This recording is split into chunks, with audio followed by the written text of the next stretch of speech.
I'm your huckleberry.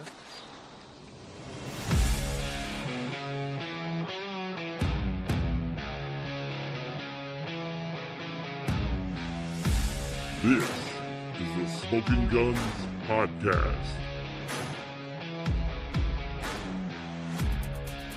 No G with the DOD. It's the Smoking Guns Podcast. We are a podcast that deals with professional football in San Antonio. We are a podcast that covers the San Antonio Gunslingers of the Indoor Football League. They kick off their season this Saturday night in the Freeman Coliseum against the Tulsa Oilers. 6:05 p.m. Get your tickets. If you don't already have them, what are you doing? Because it's time. It's time for football. Football's back. Indoor football's back. And we are ready to cover it. I am Philip Higginbotham. I'm one of the hosts of Smoking Guns Podcast. I am joined, as always, by my good friend back from a 8-day tour of the hottest place anywhere, Arizona. Yeah. Leo Lamas, how are you, sir? Well, a little under the weather. Nothing worse than coming back from a long vacation and being sick, but it is what it is, and here I am. But what's up, Smoking Guns posse? I'm here to join you from the comfort of my home, regardless. I'll power through. If you're sick and you're not feeling well, is there a chance you don't make it Saturday to or do you miss your first Gunslingers home game ever? No way. Hydration. I'll get there. We're also joined by the cheerleader extraordinaire, RC Woods. RC, how are you doing? I'm doing great, and happy St. Patrick's Day. It is. It's St. Patrick's Day. I'm wearing green. RC's wearing green. Leo, pinch yourself. I forgot. I am not wearing green. There you go. Pinch. We are. It is finally here. The moment we have waited for with bated breath. Ever since we heard this day was coming, ever since we were able to mark this day down, this weekend down on the schedule, we've all been excited. You know what I'm talking about. I'm talking about the fact that this weekend we can finally go see the live action Snow White film in theaters. Are you really excited for that, RC? I was actually joking. I am. I really am. Wow. I guess. Are you not? No, I don't understand. I don't understand why we need another Snow White movie. I don't understand this live action remake stuff that Disney's been doing for years and years. And I don't understand how Gal Gadot is the evil, less beautiful stepmother. That makes no sense to me. But anyway, that was a joke. I'm not really excited for the Snow White film. I am excited for some Gunslingers football. The Gunslingers will be in the Freeman Coliseum. And Jay Washington says it all right here. It's almost time. It's almost time. For me, it was already time. I have already seen some indoor football this year in person. I decided on a whim to drive over to Corpus yesterday. I took in a Corpus Christi Tritons game. It was indoor football. It was arena football. The football was good, decent. Corpus absolutely destroyed Salina. By the way, guys that do the broadcast there in Corpus Christi, it's Salina, not Salina, Kansas, that they're coming from. Salina. Probably important to know the name of the city you're playing against if you're going to say it a lot. James Palmer was there. He and his dad came out and saw the game. He tricked his dad. He told his dad they were going to an indoor football game. His dad thought they were coming to a Gunslinger game and wound up at a Tritons game. It was good to see some of our old friends. I saw Jonathan. I saw Jason. I saw Kevin Cecil. I saw Darius Prince play, a guy that we've seen before. Talent. Ralph Judkins said their play-by-play guy sure did yell a lot. Should he do that this year? Yes, I think he should. James Palmer says he did not trick his father. That is not his father's story. That's not his dad's story. So I'm just telling both sides of the story here, James. That's all I'm doing. I'm making sure fair and balanced. If we're anything on this show, we're fair and balanced. Two guys going out somewhere and their story doesn't match. No, that never happens. Never. The fair Ralph Judkins says fairly unbalanced. Okay, well that may be true as well. No, I did. I went out. The game was decent. The football was decent. I was a little upset. So the night before the game, there in Corpus, game was yesterday. On Saturday night, they had Brooks and Dunn there in that same auditorium. Really? And apparently the arena staff were not able to flip things quickly enough for them to get both goalposts up. They have both. Now, AF1, which is where Corpus Christi is playing in, has the nets. The nets, yeah. The whole thing. They were only able to get one set of in-zone stuff up. Too much boot scooting boogieing. Yeah, too much of the boot scooting boogieing. Not hardworking men. That's a little more obscure Brooks and Dunn reference. In any case, what that meant is, for some reason, and I'm sure this is AF1 rules, or it may be just indoor football rules, your offense always has to go toward where you have the ability to kick a field goal. This kind of makes a little sense, because if I decide on a 4th down that I'm going to kick a field goal, you don't want to flip the field at that point. But what that meant is the end of the stadium where all of the fans were was not where they had hung the goalpost. And so I bought tickets on the wall right in the end zone, and everything was going away from me the whole time. So all I saw was the back half of a full football game. That's not cool. It harshed the experience. I ran into Kevin, Cecil, and Jason after the game, and they said, "What did you think?" And I said, "Well, it kind of bummed me out that I didn't get to watch the game the way I thought I would, because I bought a ticket thinking I'll see about half of the game, right in my face, and that's not the way things worked out." Look at it on the bright side, man. 0 chance of having a toenail pulled out. True. There's always a positive. There's always a rainbow. Their building is very nice. Their setup there is very nice. They have 2 levels. The upper level is all curtained off for now until they're able to fill that bottom level. And it's a horseshoe kind of thing. And then there's a blank end of the field. They've got a great field setup. They've got vinyls on the field, which I'm not always in love with. I think there's a chance of losing footing and some of that kind of stuff, but they're not the only place that uses vinyls like that. James Palmer left at the end of the 3rd quarter. I saw that. Didn't even say goodbye. I just looked over and you were gone. They did have their dasher boards were all covered in a single color all the way around, which looked very clean. Gave a very clean look, kind of blank look, but a very clean look. And James Palmer did like the platform seating. That, again, their setup is very nice there in Corpus. If you get a chance to go out to a Titans game, go ahead and go on out. If nothing else, it will make you appreciate the hard work that the Gunslingers do to make the experience just top notch. But it was good football, and Corpus absolutely destroyed Salina. An interesting point to that, Leo, to Salina quarterback who threw 4 or 5 interceptions. Javin Kilgo. Javin Kilgo, short-lived San Antonio Gunslingers quarterback back in the first year in the NAL. He was going to be our quarterback going into our first NAL season. We instead signed Robert Shaw, and that ended up leaving Javin out in the cold, and he was not able to compete for the Gunslingers, moved on and did some other things. So, did they have cheerleaders? They did.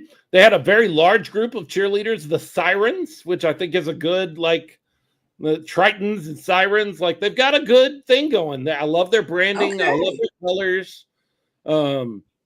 I think they learned some lessons with the Gunslingers, and I think you can see that in what they're putting together. It is not on the same level as the Gunslingers are, but they're building. They've had 2 or 3 less seasons than the Gunslingers have had. So 3 years from now, they may be, right up there on the same level. It takes time to put this kind of stuff together. And so not there yet, but it was fun. It was worth, for what I paid for it. I had end zone tickets on the wall, and I paid $40. Like, and James and I were talking during halftime or whatever. We ran into each other, and he goes, "Yeah, those same tickets are 100, 120 for a Gunslinger game." And I said, "Yeah, well, I mean, for the value, I'm getting what I paid for. I Ralph Judkins, ever the IFL honk. Nothing is on the same level as the IFL, the Major League of Indoor Football. Gunslingers, American Indoor Football Team." Robert Kent Jr. You're right, Leo. What did I say? Who did I say? I think you said Robert Shaw. Well, wasn't Shaw like yeah. the coach? Shaw was the coach. Fred Shaw was the coach. Fred Shaw was our coach for 2 seasons. Yes. Doing pretty well. Well, had a good opening game in Colorado for his Spartans in the NAL, and then they got kind of smacked down by the Beef this weekend in the NAL. So he's 1-1 over there in the NAL right now. James Palmer says the merch booth lacks for sure, but at least they had shirts. The merchandise apparently is having some supply chain issues. That's at least the story I got. And that's why they weren't able to do some of those things. So my season for indoor football's already started, but I'm ready to get back into the Freeman Coliseum, and that is coming in just a few days. Yeah. Can't believe it. Finally. Right? Seems like forever. Does it? That to me.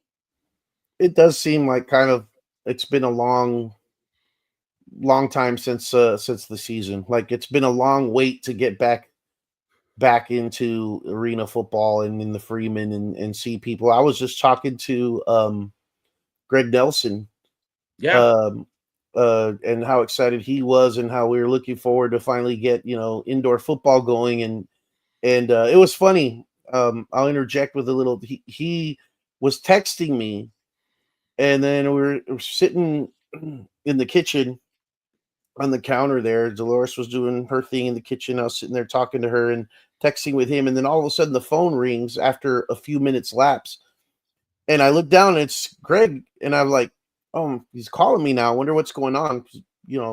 Wasn't expecting a call after we've been exchanging texts, and I pick it up, and he's like, "I didn't want to be that guy that you were angry with because of that rant you went on the show about how come no one picks up the phone anymore and everybody just."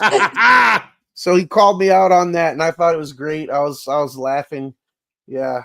Thank you, Greg. That was awesome.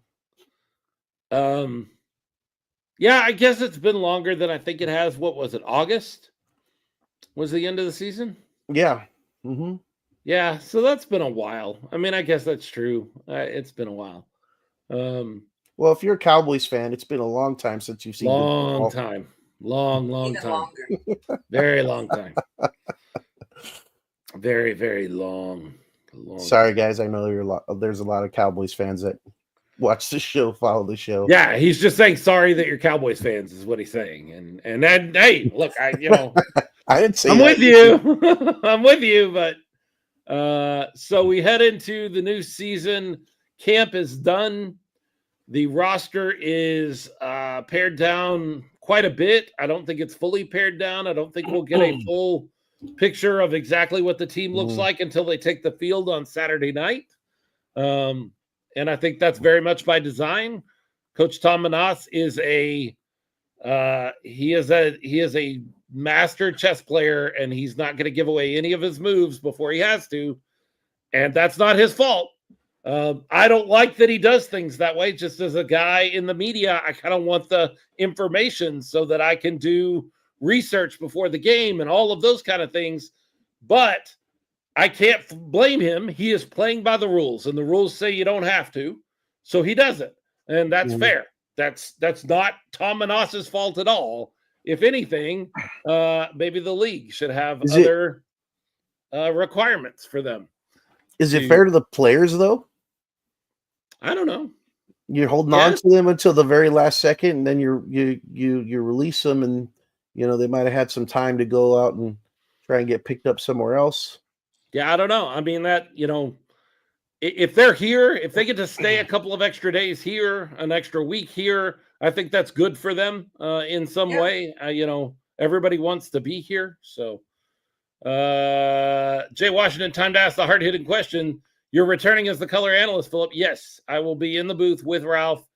The booth will be moved this year, we believe. Nothing is set in stone until we actually, walk in and set up. But I believe we'll be in a different spot this year with a little different view of the field. And so, in the words, Ralph Judkins, in the word of Prince Farquaad, it's a sacrifice I'm willing to make. Yeah, some of you may not get on a team, but that's a sacrifice I'm willing to make. Again, Tom's playing by the rules he's given. I can't blame him. I'm not going to blame him for that. Leo RC, there's something interesting out there that I know most fans, even though they have free access to it, they could go out and grab a hold of it if they wanted to. They don't. And I don't blame them. But the head of officiating puts out training tapes for his officials. And if you know who you're looking for, and you can look up the IFL's head of officiating, and all of those videos are on YouTube, you can go watch them and find out what points of emphasis are going to be and what the new rule changes are and how they're going to, the mechanics behind some of that. You can really get deep. Ralph and I have done this into some of these rule changes and things. But I thought it was interesting, Leo and RC, that at the end of his final video for the preseason, watching it the other day, he starts talking about telling his officials to stay away from train wrecks. Train wrecks are things that were perfectly avoidable, that you as an official just don't know what you're doing, and you wind up in the middle of something that you have no business being in the middle of. It's a train wreck. And the number one train wreck that he pulled out, the last one he showed and said, this is just absolutely, completely unconscionable, and this is not something that should ever happen in our league. Kali Rashad getting tossed in the game at the end of the season last year. How did I know you were going to say that? Yep. That was the top one. That was his final sort of moment to his officials before the season started. It says, hey, stay engaged, stay focused, know what you're doing so that you don't wind up making a terrible decision like these officials did. And he stuck up for his guys. He went back and said, there was a pass interference on the play, an offensive pass interference that really mitigated a lot of the damage that could have been done. I disagree with him because I think that losing Kali Rashad for that final 16 seconds of the game could have done a lot of damage. It didn't, but it could have. And so I would disagree with him. But Ralph Judkins says, worst call I've ever seen made, or words to that effect. Yeah, pretty much what he said. He said, this is a train wreck of train wrecks. Stay away from this kind of stuff. I just thought that was interesting that the thing that we got so upset about, the league also got so upset about. The people in charge got so upset about it that they said this is not something that should happen again. At least they acknowledged it, and I'm happy with that. Well, it's late, but yes, I mean, it's good that it's been acknowledged and improvements are being made and emphasized. So, yeah. James Palmer brings up that Tom Menas may just simply be holding on to these guys to find them another spot before he just simply releases them. I think that may very well be the case. Right now, I know the roster currently carries 4 quarterbacks, and we are not going into the season with 4 quarterbacks on the roster. I highly doubt it. So is he trying to find those guys that aren't going to be suiting up, places to play? He already found a spot for Ed Crouch. If you've been paying attention to Branded, just last week on Branded, he told the story about Ed Crouch, a guy that was not ultimately going to be one of those guys here, but he reached out to a coach over in Nashville and said, you guys need a quarterback, and I got somebody here I think that'll work for you. And they were able to find a spot for Ed to go. And I think he'll end up starting in Nashville here either this week or next week, this weekend, or he may have started this weekend. I don't know. I should have looked that up before I started running my mouth, but I don't do that a lot. So James Palmer says maybe send one of those quarterbacks to the Salina Liberty. Yeah, maybe. Maybe we'll help them out somewhere. Ralph Judkins, Coach Manas always tries to find worthy players, a soft landing. What goes around comes around. A player doesn't fit today, may be needed tomorrow. That's always true. Always true. Alex McSwain, I know 2 AF1 teams that could use use quarterbacks. He was also out at the Corpus Christi Tritons game. What were your impressions, Alex? I've told what I thought, and James Palmer has checked in a little bit with what he thought. What did you think? But he was out there as well. Here in a few minutes, we're going to have the commissioner of the league come on, but we want to do a little foundation laying before he gets here, because he's going to have just a few minutes with us. He's coming on to speak directly to the new IFL network. If you did not know, if you were not paying attention, late last week, Thursday or so, the Alex McSwain said I couldn't tell if both teams had great defenses or both had very bad offenses. Yeah, that's fair. That's a fair assessment. The IFL has announced that they are moving to their own streaming network. We all know how this goes. We all should have been looking for this. We should have known that things were going to come to this. If you did not think that this was a possibility, you were not paying attention to the world of entertainment on your TV over the past 4 years, because everybody has their own streaming service now. The IFL has now set up their own network. Couple of things that means. That means they have control over their own product. And I suspect the commissioner is going to talk a lot about that when he comes on. The other thing it means is that it's going to cost you money. I have seen a lot of folks on social media over the past weekend that have said, if it's going to cost me, if it's not going to be free anymore, you lost a fan. I got words for you. If you're one of those fans, if you posted something like that, or that is working your way around in your brain of, if it's not free, I'm not going to be a fan, I'm going to tell you something right now. I want you to pay real close attention. I want you to get real close to your speaker, or take that headphone and put it in your ear a little closer. If you're not spending money on it, you're not a fan.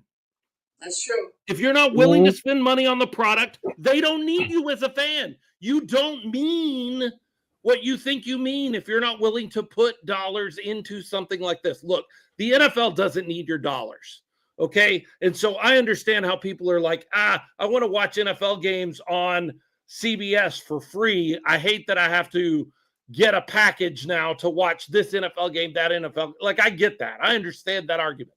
But on this level, they need your dollars to make this thing work. And if you're not willing to put dollars into this thing, and they're not asking for a ton here, they're asking for $30 to give you access to the entire league's library and the whole season live. If you don't have $30 to do that, and you're going to walk away over $30, you weren't real committed to this anyway. That's one meal at Whataburger now. Yeah. Well, yeah. You mentioned the streaming services and what you have to pay for nowadays. And you're right. It's rampant. Everybody's got their streaming service. And what I'm surprised of and what I'm pleased by is how they chose to keep it affordable. Because $30 for the whole season is not bad. And if that's too much to swallow all at one time, then you can do $10 for 30 days. And then you decide if you want to jump on for the next month. And then I also think I read somewhere about a free trial. So you could try it out first before you commit to pay. Or you can reverse out before it hits your card or your bank card, whatever you choose to pay. But the thing is, like you said, $30, that's a trip to Whataburger. It's a way of support. It's something that's going to be good for the league, good for the teams and the players. And it's also going to be good. People worried about, I've seen people post things about exposure. Well, this is going to be a better type of exposure. If you're worried about players, don't worry. Coaches and scouts are going to see film. They're going to get that. They don't need to pay for a streaming service or they don't need to do anything to get that. That stuff gets sent to them. That's their job to get to that. But the visuals of the league, since they have control of it now, it can be as professional as they want to make it and as good looking as they want to make it. And that was what a YouTube stream doesn't look so great in the past. Just go look at some of the streams from last season, the last couple of seasons, if you want, or go to look at a current stream for an NAL team or something. Some of those are pretty rough. And then, you have no control whether it gets taken down or not because of the music that's playing in the venue that you don't have any control over. And I think that's all things that the commissioner will touch on because it's control over their own product. But let me tell you something else about something. Look, you get what you pay for. And if you're paying nothing for it, you can't get upset when the stream doesn't have sound for 3/4 of a game. Because it's free. Happened. Yeah, that happened. That happened to us for the Vegas game. Now, if I have money, if I have a stake in it, I do get to complain. I do get to say, hey, I'm paying money. I expect something more for my investment. And the league has to sit up and listen at that point. Last year or up till this point, the league was giving you something that they were getting nothing back for. Now they're getting something back. And so they are beholden to you as a customer now in a way they weren't before. You get what you pay for. Invest some money. Look, $30 for a season. Leo, you bring up if $30 is too big a chunk, do the month to month. If you've signed up for the month to month, I want to know. If somebody out there listening to the show right now has signed up for the month to month, I would love for you to tell me why. I will take the chance on $30 over doing a month to month on this deal because I know the season is 4 or 5 months long, and I can do very simple math and go $50, $60 is more than $30. Yeah, I'll take the chance on $30. Now, I fully expect this thing to ramp up as we get into next season and the following season. Like I think $30 for the season is such a low price that we are probably seeing sort of an introductory sort of price. But we can get some of these questions answered right now because we have the commissioner of the IFL, Todd Tryon. He is joining us via audio. He is out at a track meet, I believe, for his daughter. So he was nice enough to take a minute and call in and spend some time with us talking about this new IFL network. So let's bring him on now. Commissioner, how are you doing? How are things at the track meet there? Well, I'm doing well. I'm driving home. I appreciate the invite. You bet. So we're just talking a little bit about the IFL network that you guys announced last week. I know there'll be lots of questions, and I'm already seeing some questions pop up here. We'll get to them in a minute, but tell us a little bit about why. Why did this become something that you guys decided this offseason to begin to put together? What was the drive behind getting this together for this season? Well, the number one thing was we had to get off of YouTube. And there's multiple reasons on why we had to get off of there, but at the top of the list was as we continue to work with national partners, they do not respect YouTube. And nothing against YouTube; it's great for startup things, and that was one of the reasons. Another reason is the only one who makes money on YouTube is YouTube. Right. And it was a case where we were the product, we were providing all the content, but yet we were the product that they were making money. Another issue is, and this is probably at the top of the list, is what people don't realize. A lot of times when we have streaming issues and we have audio issues and we got problems, well, we are not able to check our feed until about 10 minutes before the kickoff of the game, because that's when we go live on YouTube. Now, if you go live at 3, 4, 5 o'clock to check your feed, well, that goes live to everybody. And so we have such a small window of opportunity to fix any problems, to realize if we have any problems. And so that was a reason for a lot of our technical problems. And, we have no ability to track the data. They don't give us any data. We don't know who's consuming our game. We have no idea.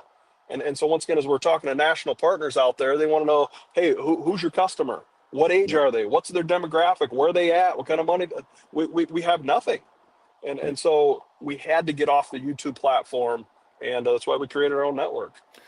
For fans that might be concerned that, hey, the streams were spotty or not of a quality I would pay for over the last couple of years, why would I start paying $30 a year or $10 a month for the product as I've seen it before?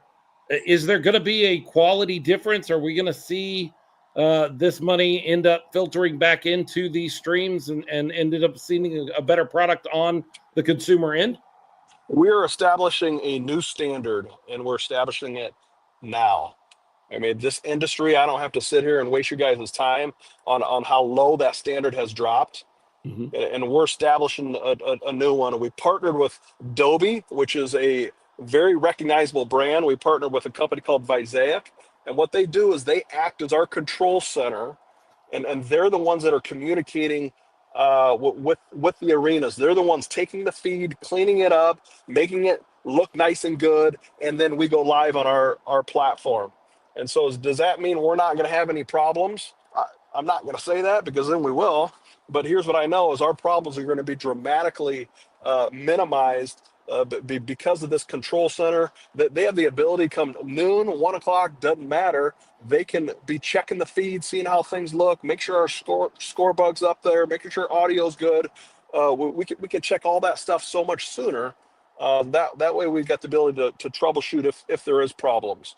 When you are tuning into our network, the one thing that you're going to see is there are so many cool bells and whistles in San Antonio. I'm going to tell you what, this Saturday night, you've got a really cool bell and whistle that's going to be part of our IFL network. You're going to be the first to show it, and we're excited to see what that leads into the rest of the year. And that's all I'm going to say about that one. Okay, I'm we'll have to be paying attention. Will there be access to like an app on my Roku TV, on my Fire Stick TV? I noticed we don't have anything like that set up yet. Will we have that ready before we get into the season here in a couple days? Uh-oh. Is you can simulcast it from your phone or your iPad or whatever to the TV. Obviously, you can bring up your browser and go into the IFL network. We have not done the app yet, because that's our next step from a partnership, and I'm going to kind of leave it at that. This IFL network is our first step into where we're trying to get to, and as this whole thing plays out, you guys are going to sit back and be like, wow, that guy was smarter than I thought he was. Fair enough. Let me ask about live games. It's a question I had when you were on Branded the other night, and I asked it right at the end, just as you were jumping off. When you'll have a chat window during the live games, is that correct? That is correct, yes. Will there be some sort of community standards and monitoring on that, so that we don't have the spam issues that we've had in YouTube and some of those kind of things at this point? Will you be able to moderate and keep some of the trash out of there that kind of has happened on the free platform of YouTube, now that you have a better control? That's one of the reasons we're doing what we're doing, is we control it. We control our own content. We control our own data. If we've got a problem on there, you can just go into the back end and hit delete. And a lot of that stuff is bots. I don't know if you know it, but it keeps all that stuff out of there. Yeah. I that alone is worth the price point to be. I don't even read the chat or pay attention to the chat on YouTube anymore during a live sports event, because the bots and then the idiots that are in there just make it less fun. Don't improve the experience at all for me. So why would I pay attention to it? Leo, you got a question? Go ahead, Todd. Before I ask a question, you were about to to say Yeah, I was something. just going to say, read the terms and conditions when you sign up. That allows us to do what we need to do when it comes to some of this stuff. The Yeah, it's chat I having referred to. right. Having control will definitely be a huge step away from what we had before in YouTube for sure. I'm getting some questions from some of our viewers right now, our followers. Todd, one of the questions was, are there going to be any regional restrictions for the IFL network? As far as like, we have one fan that says he's going to be in Colombia for part of the season and would love to watch. Is he going to be able to stream that?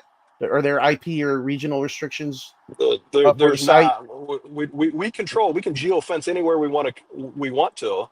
Hmm. But right now, I mean, once again, that's why we're doing what we're doing, so we can control when and where and how our content is being seen. Because as we continue to step towards national partners and games of the week and things like that, we will want to black out areas at some point, and so we'll have the ability to do it, but we won't be doing it at this point. Sure. Perfect. Are there going to be any issues when we go to like watch parties? Or is the place going to have to pay just for that game? I'm sorry. Are they going to have too many what? Her question is, when they do watch parties, when a team sets up a watch party, is that going to be problematic at all, or are they just going to sign in on a team account? I'm sure you guys have paid attention to that. How's that going to work, or is that still Yeah, going to work? no, everybody has their own login access. I mean, if you guys have registered, you're registering underneath your email, and Mhm. these guys will be doing the same way. We work with each team to know that who's the watch parties, and even if they're not, I mean, it's we're not treating this like a direct TV to where a watch party's got to pay 50 times more than what the normal person does. Sure. As long as you're an active registered user, wherever you're logging in at, you can watch it. If teams had a deal in place with a local TV station to re-air broadcasts, the following day, is this going to affect that in any way? I know the Gunslingers had a deal in place last year. I don't know if they do this year, but if they were, is this something that disallows them from continuing to do so? So they do have the deal in place, and if anything, this enhances what it is they're doing, because within minutes, concluding the game, it will be available on demand on our network. I mean, we're not having to worry about the game getting flagged, and we got to sit here and Sure. work all week on music right issues and any of that type of stuff. So, San Antonio will have the ability to pull that game effective immediately, get it over to where they need to get it over, overlay their commercials, get that broadcast ready so they can show it the next day. We want to expose our product to as many people as we can. We just want to control it. What made you guys decide on the price point of $10 a month and then $30 for the season? That's uneven. You're obviously trying to steer people toward a season pass. Why those particular price points? Where did you come up with It's a really good question, because we were all over the board. Do you want to that? continue to offer it for free? Do you want to put a price point out there that sticker shocks people? At the end of the day, we settled what we felt was an extremely competitive price. Listen, out of respect to these owners and these players and these coaches, there's value in what they're doing. And $29.99 is almost laughable when it comes to the price, and even that, I mean, it's crazy the backlash that we've gotten, to people that think that they get whatever they want for free. I mean, I'm sorry, that's not what we're doing. We'll give you listen. We'll give you 30 days. You check it out. If the value isn't there for you, it's not there for you. If Right. it is, we're asking $29.99. So the $10 came into play because we're well aware that there's people that will come into our season, and a lot of times it's players that are getting picked up come May, and they've got a whole list of people who follow them. We want to give them, they're going to get their first 30 days for free. Well, now we're into June, so they're just going to pay for the month of July. That's kind of where it came up to $10 for a month. Sure.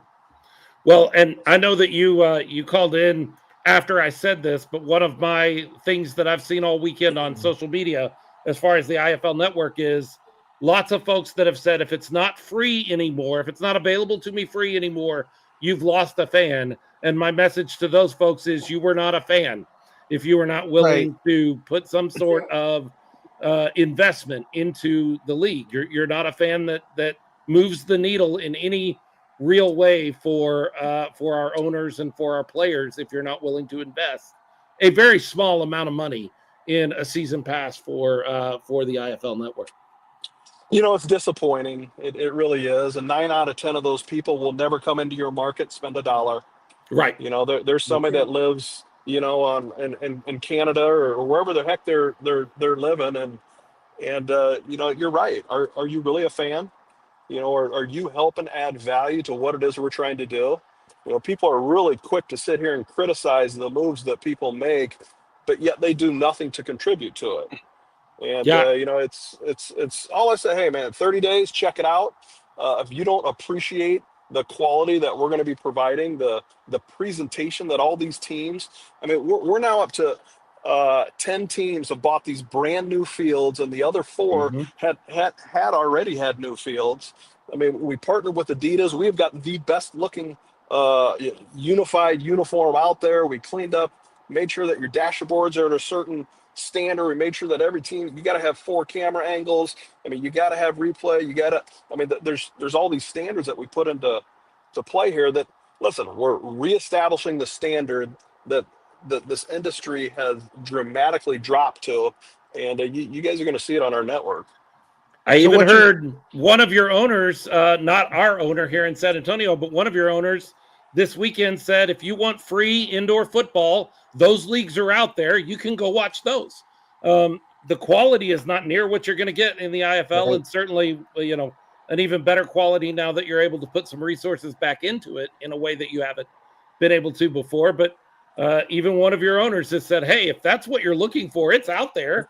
Those products are there. Go be a fan of those products. You know, I'm not encouraging anybody to go be a fan of another league. You know, what I would challenge that person to do is, hey, you watch that other league and then you watch us. If you don't see the difference, then don't pay for it. If you see the difference, understand that, you know, standard costs money, and we're stepping forward, and it's as the season progresses, what we're going to be adding to this network and what we're partnering with, as you say, you guys are going to be like, all right, I get it now. You bet. Commissioner, we're very thankful for your time. I know you're driving back home after a long day at a track meet, and so we thank you for calling in and spending some time with us. I'm excited about the product. I signed up as soon as I saw it on Wednesday or Thursday, whenever you guys dropped that. I immediately went on and signed up and got my season pass. And I've already been on there watching some games from last year. There's some neat little bells and whistles on there. You can slow down and do a slow-mo replay all on your own. You can control the video on your own and see it in slow motion if you want to check and see if a head coach reached over the wall and knocked down a pass in the end zone or something like. I know that didn't happen in your league. That happened in another league a couple of years ago. But you can do that with the product as it exists right now. It's solid. I've really appreciated it so far, and I can't wait to get into the season. And all I gotta say is this is the beginning of our network, and it's just going to keep building and building and building, and the features by the end of the season are going to be far different than what we started with. And that's kind of why we're giving you a trial period, because as the season progresses, we're going to keep adding to this. I'm signing up today. Let's go. Yeah, I've signed up, and I, like Philip said, I think it's great. We can go back and view. You know, we've got the archive games in there. You go back and watch the games from last season. And you can find it. Like going through YouTube to find the game I wanted to watch was such a slog last year. Now I can find the games I'm looking for relatively quickly. Every team has their own page, so I can go straight to the Gunslingers and watch those games in order. It's much, much more fan-friendly as far as I'm concerned. Commissioner, thank you so much for your time. We're going to let you get back on the road. Thank you for your time, and we're looking forward to a great season. And hey, listen, one more thing. You brought something up on those team pages. Sure. As the season progresses, each team is going to be putting exclusive footage that's only found on their pages. A lot of cool Oh, things great. that'll live on those pages, and those things will build as the season progresses. And as you said, yes, and it's very user friendly to use. All you got to do is go to, I think 23 is already downloaded on video on demand, but you can go to 23. You can click on, well, I guess San Antonio wasn't there, but you can click on Arizona Rattlers, and it's got them all listed there. It's set up very user friendly. If one of the teams had a weekly podcast and video podcast that covered their team exclusively, might that be content that one day starts ending up there on their team page? You would think it would. Okay. Sounds good to You me. heard it here first. Yep. He's Todd Tryon. He's the commissioner of the IFL. Thank you so much for popping on with us, Todd. We appreciate your Thank time. you, Todd. My pleasure. Thanks, sir. Good luck Saturday. You bet. Bye-bye. Thank you. Commissioner of the league popping on while he's driving home from his daughter's track meet. I love the access that we have in this league. I have regularly emailed the commissioner of the league questions about things that we never have talked about on the show, just because I have a question, and he has always responded quickly, whether I identify who I am or don't. As far as the Smoking Guns podcast, he's always gotten back to me quickly with a solid answer. And I never feel like I'm bothering him, but I don't do it every day. I'm not begging people to go out there and email the commissioner every day when they have a question, but I am very pleased with the league. Every time I send him an email, I'm always affluent about the league that we're in and what we've seen in the past and how excited we are to be a part of the IFL. You think it's going to have commercials? What do you mean? We already have commercials. I don't know. Commercials on the broadcast, yeah, like there were last year. So I would think they would continue those relationships so that they can, they can get that revenue. I would think, yeah. I should have asked him, now that we are paying $30 for the season or $10 a month, can we start a petition from those of us that are on the broadcast to delete the indoor war song so that we don't have to hear that anymore? I'm bringing Ralph Judkins on right away because I know that's one of Ralph's favorite things about the IFL last season was the indoor war song. Hey, Ralph, how are you? Hey, sir? how y'all doing tonight? How you doing? Are you excited? There's a new version. Have you heard the new version of it? Oh, I played the new version when the commissioner came on branded just last week. And when I first heard it, I was psyched about it for two reasons. It's a remix of the original. There's new verses added to it. It's new and improved. But the thing I was most excited about is the entire video featured players. It featured players playing the game more than, non-players playing the game. Yeah, there were shots of fans and coaches too, but it was about what it should be about, the product itself on the field, and it was good. There was more guitar. They added Calvin. It was a little more rock and roll and a little less hip hop. But I agree. But honestly, appeal to your market. Yes, Jay, I have no green. Yellow is a shade of green on your color wheel. It's right next to it. But no, I do not have any green on. Okay, to avoid upsetting some people, I've done the 23andMe, and the Irish don't want me wearing green. I'm English. I am English, 100% English, and the Irish and the Welsh and the Scots don't much like English. So sorry. What did we ever do to them? I am also English. What did we ever do to them? Yes, learn your history. If you don't read a history book, you'd be like, yeah, what did you ever do to them? As long as you don't look at any history, you'll be fine with Yes. My family left early, so yeah, we didn't have a lot of that. So yeah, we weren't there for that. We were the farmers. We weren't Ralph, we're moving into the season, and part of moving into the season is camp. You spent all last week out at camp. How'd it go? Wow. First of all, Gunslinger Nation, it's open for camp. They'll tell you if the practices are closed.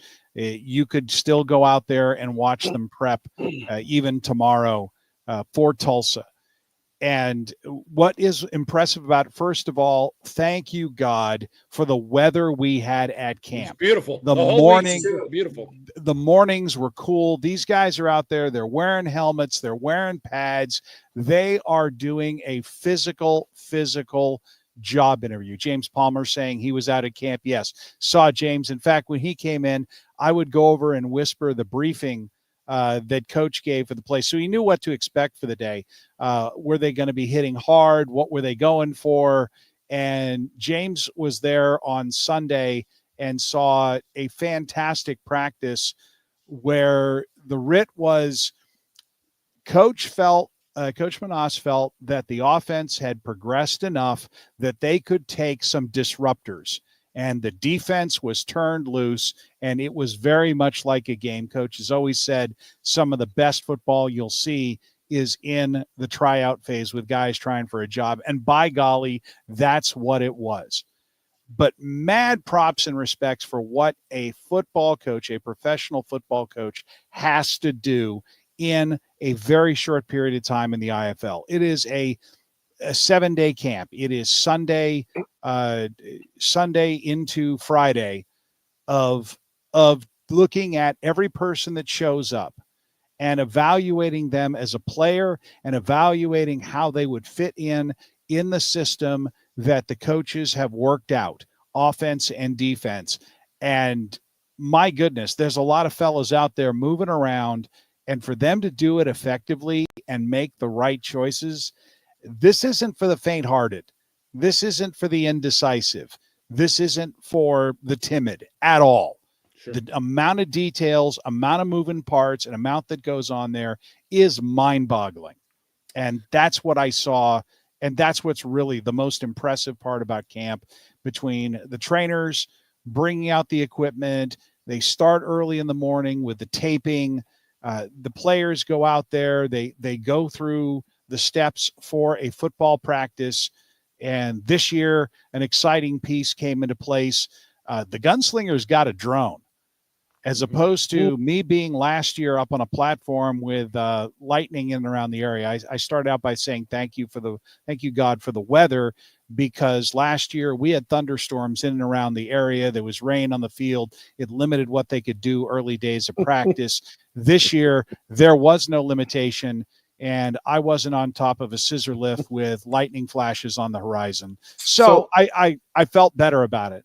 But if I was going to go out, I was going to go out with a bang last year. So it'd have been good either way. A bang and then like a slow burn as they wait for me to stop burning so they can bring down the scissor lift. Yeah. Last year they had thunder and lightning. They said, "Get up there, Ralph." I would have been a burnt offering. No, they weren't trying to do that. But yeah. How many guys showed up for camp? Well, your legal limit as to what you can bring in is 40. That's the camp roster.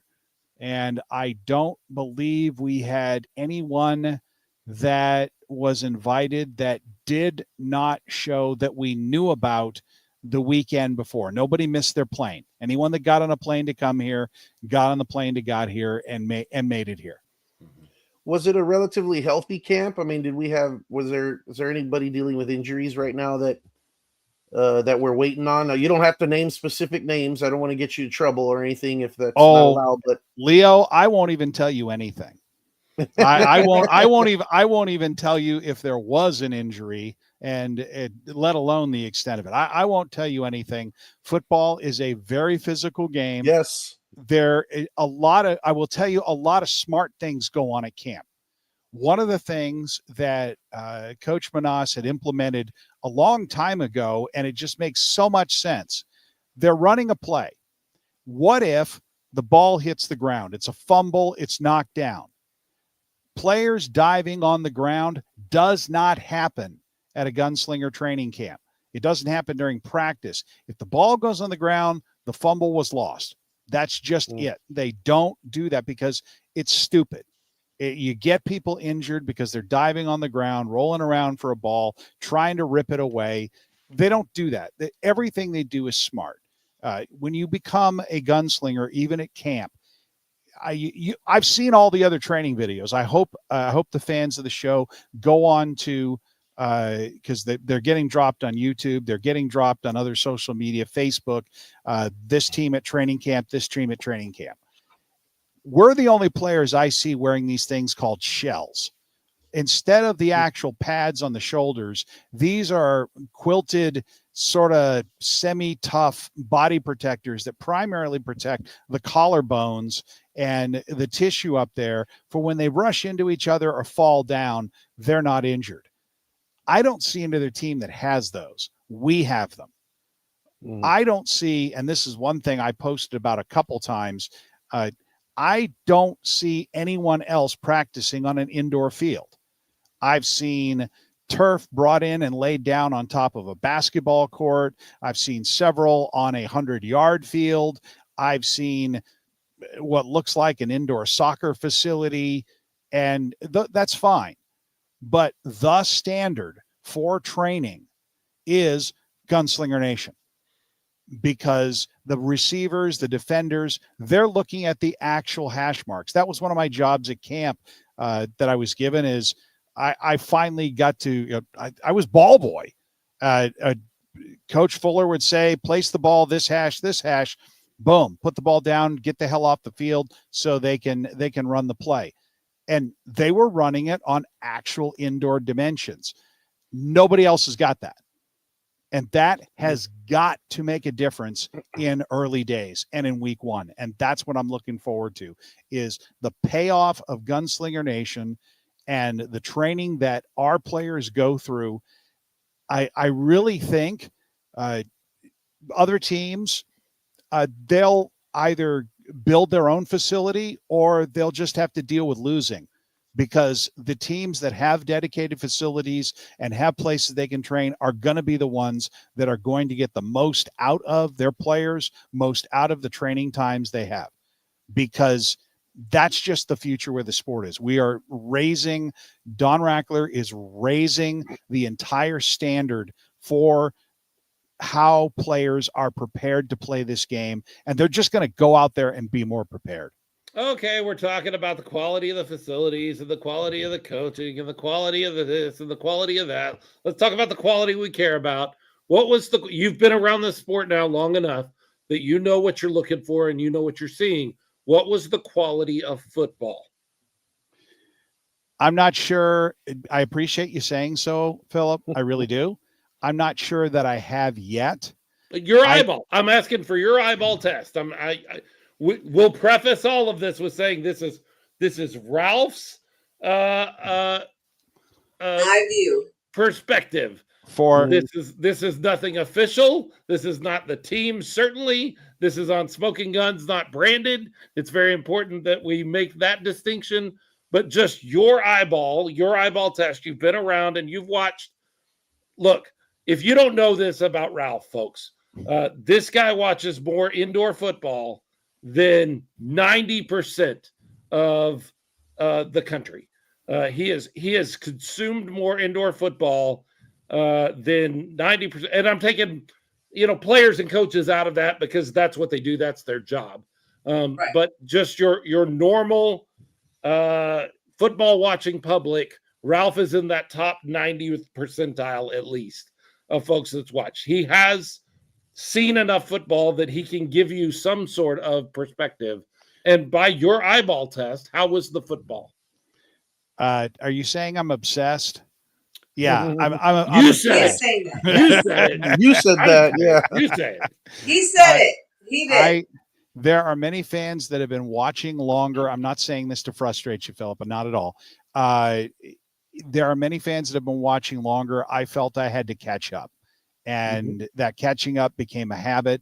And I went from a game that I was barely trying to learn to a game that I love and a game that I enjoy watching more than any other professional sport now. And I've loved a lot of professional sports and played a bit of sports. James Palmer is correct. in his assessment in the chat. Hopefully we can pull that up real quick. Last year, the commitment was we were going to build an offense and we were going to grow a defense. Unfortunately, that didn't work out as envisioned. We did grow a defense. We started at one place and it got better. We grew a defense. Well, I mean that they were going to take and they were going to do it with the players they had in camp. Right. I gotta tell you, we ain't growing nothing on week one. We are going to go out there and we are going to show a defense that is, if they play to capacity, if they play to what's envisioned, we're going to be just fine. We're going to be just fine. The mindset is there. The defense is bonding. They're doing the things that you want to see a defense do. And Coach said it in Branded. He said that the defense had like 10 interceptions over the course of camp up to Wednesday, and the camp wasn't over yet. And I had missed Thursday and Friday because I was doing other things. I wasn't able to be there for the entire practice. But what I saw last year versus this year, occasionally we saw last year an offensive player just being wide open. And you saw that in those first three games, and it was very, very frustrating. Did we see that last year, Leo? Oh, yeah. We did. He's talking about camp, but did we see that last year? Yeah. We saw that last year. Well, I didn't see that in camp. Okay. And the only time I saw somebody wide open was the play call was just too perfect. That the play call was right. I've learned this from watching this game and listening to coaches. On every single play, at some point, somebody is open somewhere. Right. If you give the quarterback enough time, he's going to find an open player. Right. So that's going to happen. In a perfectly designed play against the right play against the wrong offense, somebody's going to be open. Sure. Other than that, what I loved seeing was 8-man to the ball. What I loved seeing was every pass was contested. What I love seeing is, okay, the ball came down, but suddenly there's 3 and 4 defenders right there limiting the yards afterwards. Just, you're going to be so proud of this team on Saturday, I believe. If things go to plan, and the Tulsa Oilers have a vote in that, of course, but if things go the way the coaching staff and the players want them to go, and we impose our will, you are going to be so proud, and people are going to be talking about the San Antonio Gunslingers come Sunday this weekend. This is the first time that you have seen live football with the rule changes in effect. I realize it's not a game, it's practice. Yeah. Did you notice anything? Again, you've watched a lot of this game, and you are one of the most informed about rule changes of folks that are out there. And I gave away your secret a little earlier that you're using those YouTube training tapes that are made for officials and there's are no out there secret for everybody. Somebody commented on Twitter saying they really wish a broadcaster would have looked at the rules and maybe seen a game before going on the air. and I got to say, when I got my chance 3 years ago now, when I got my chance, I didn't have a lot of time. I go back and watch that game against the Cobras and listen to myself and Jay Riley, and I cringe quite a bit. Mm-hmm. But you are as knowledgeable about the rules as you want to be. The IFL posts their rule book on the website. Right. Tom Falcinelli, the head of officiating, puts his training out there. Other leagues probably follow his training tapes and just crib the stuff and say, oh yeah, this rule's not ours. Right. Why do you think the NAL adopted the IFL's rule set almost man per man? Why? Because training of your officials is right freaking there. And you asked about what did I see about the new rules coming in? I didn't see a lot of that, but I've been saying all through the offseason, I believe that this is the year of the head coach and the defensive coordinator, because the coach that is best able to look at this rule set and figure out the application best is going to have a huge advantage midseason. Look, the first 3 weeks, I don't know anything. Everything I learned, I've been taught by a coach in the last 3 years. Okay. None of this is original thought to me. I take no credit. The first 2 to 3 weeks, the teams haven't quite learned how to work together. So individual talent is going to weigh more on the performance of the team overall and on the final score. After those first 2 to 3 weeks, it's which team plays best as a team.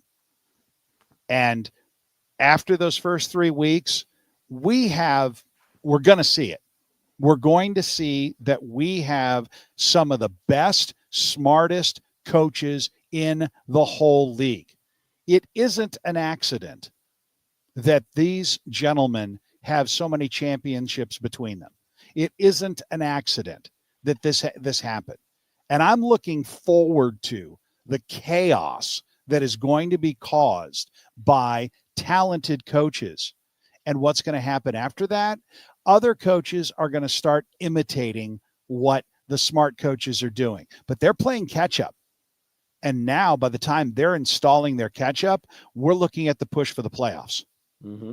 So if it goes to plan, and the head coaches, like I'm describing, make the impact that I think they're going to have on the game, first 3 weeks, 2 weeks is individual talent. Next 3 weeks to 4 weeks is the smart coaches taking advantage of the rule set to game plan and best do stuff. Okay, we're in 7-8 weeks. At that point, it's down to who is in and who is out and seeding, not making the playoffs. And I believe very strongly in our coaching staff, even the new guy. Ralph, I have a question. So I know you're really focusing on coaching, but I have a player question. What percentage would you say of the players that went to camp are from Texas? Ooh, that I couldn't even say. I couldn't even say. If I were to guess, I'd put a number at 10%. Okay. Yeah. I might be able to say 10%. So the talent is coming from all over. Right. And that's the other thing. This is, again, the vision of Don Rackler, the vision of Tom Menas to build a gunslinger nation. Players want to come here because they know of the benefits of Gunslinger Nation. That happened last year when the last year's team showed up to camp. They were taking pictures. They were posting it all over the socials. They were going nuts. I think we've told this story before, how the typical pro football, minor league football experience is driving in a car with two of your friends from the hotel to the high school, from the high school over to the training place so you can get your post-workout physio done, then going to a restaurant and eating off a voucher, and then driving quick back to the hotel into the conference room. And it's one conference room. The entire team is packed in there. They're watching film. Hey, it's a laptop plugged in via an HDMI cable. Coaches do it. You can do it too, Phil. It's okay.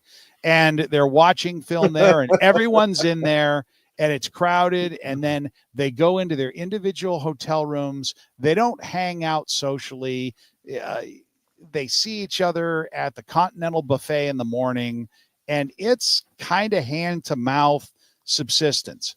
That is not the experience of players that are signed with the San Antonio Gunslingers. They come from the hotel, large amounts of parking. They can all bring their cars or carpool, whatever it is they want to do. They came from, it's a 4-star hotel. They came from a nice breakfast buffet there. They show up, they get taped on site. The training facilities are there. The trainers are there the whole time. If something goes on, they need more, the training facility is right there. They're practicing on an indoor field, indoor dimensions. The weight room is there. Lunch is brought in every day, a different restaurant. It used to be, hey, we'd have these people one time a week. Now they're on a rotation. Shoot, I don't know if I know I didn't see the same vendor providing the meal in 7 days. And it wouldn't surprise me if that rotation was out to 10 or 15. Jen does a fantastic job dragging in sponsors and meal sponsors for the Gunslingers. Taco Tuesday still reigns supreme, but yeah, everyone has, it's a different meal. You never know what's going to show up. And they are well taken care of, and they want to play for the Gunslingers. And that means accountability.